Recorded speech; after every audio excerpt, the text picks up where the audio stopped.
Okay, so let's talk about why would you need a host VI in the first place? Okay, and why would you need to programmatically communicate between the FPGA VI and the host? So if we look at that graphic down there, we have a picture of an example host computer. So notice that there's an FPGA piece on there, and you have an FPGA VI on there. So on that FPGA VI, maybe you're doing some high throughput calculations and acquisition and things like that. Then on the host computer, you also have a host VI running. Okay, so sometimes you'll need to transfer data or communicate between the host and the FPGA. For example, the host could maybe have your user interface and something like that, because the FPGA itself doesn't really have a user interface, right? It's just a FPGA chip. So on your host computer, maybe you have a user interface that a user could use to maybe send commands to the FPGA. Or the host VI can also handle things that aren't able to be done on the FPGA. For example, if you wanted to log files and things like that, you couldn't log files on an FPGA target, right? It's just a chip. But you could do this on the host computer. Also, the host VI could control the timing and sequencing of data transfer, so you can send commands to the FPGA and tell it when to run, when to stop, maybe when to reset that FPGA VI. And then also, sometimes people will use the host to create a test bench for the FPGA VI. So maybe your FPGA VI is doing something and you want to create something on the host, so you create a VI that would automate the testing of that FPGA. So one quick thing before we move on, when you're thinking about your whole application and you see that there's these different pieces, so for example, right now we have a host VI piece and we have an FPGA VI piece. You want to think to yourself, well, what code belongs on the FPGA and what code belongs on the host? So as we've seen, when you're programming an FPGA, there's a lot more added complexity, right? You have to think about fixed points sometimes. You have to do this whole compiling thing, which takes a long time. So writing code on FPGA is generally harder than writing a VI on the host. So if you want to think about it that way, then on your FPGA VI, you should only put things on there that really require that FPGA. So for example, if you need to have code that runs at very high clock rates, if you want code that runs at the utmost determinism and reliability, that kind of code should go on your FPGA, okay?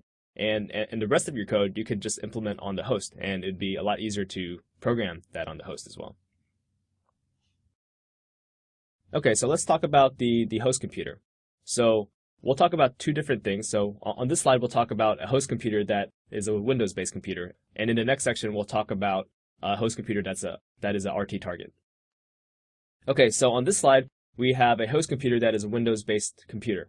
So notice that big box there, it's a Windows computer, so it could be a PC that's running the Windows operating system, or it could be a PXI system that's running the Windows operating system. Okay, so here we have our FPGA on there, which could be an R series board, and then the FPGA VI is running on that R series board, and then we can communicate between that FPGA and a host that's running on your PC, for example. Okay. So for this Windows-based host computer, how would I create a VI that runs on it and also communicates with the FPGA? So you would have to add a VI under My Computer. So remember, when you're creating your FPGA VI, you're creating that FPGA VI under the FPGA target. So for the host one, just to contrast that, for the host one, you want to make sure that you create the VI under the My Computer item. Now let's talk about a host computer that's an RT target. So in this slide, we see on the right-hand side, we have a LabVIEW real-time system, and then on there, there's going to be an FPGA that's in that real-time system, and then that's where the FPGA VI is going to run.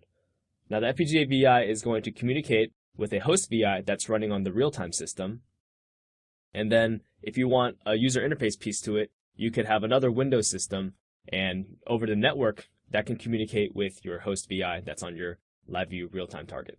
Okay, so some examples of this. You see on the right box, there's the LabVIEW real-time system. Some examples of the LabVIEW real-time system could be a compact Rio, a single board Rio, or it could even be an R series that's in a PXI that's running a real-time operating system. So if you want to develop a host VI on an RT target host computer, what you would do is you would right-click your RT target. So in this case, it's a C-Rio 9074. You want to go to New, and then VI, and then whatever you write on that VI is going to execute on your real-time target.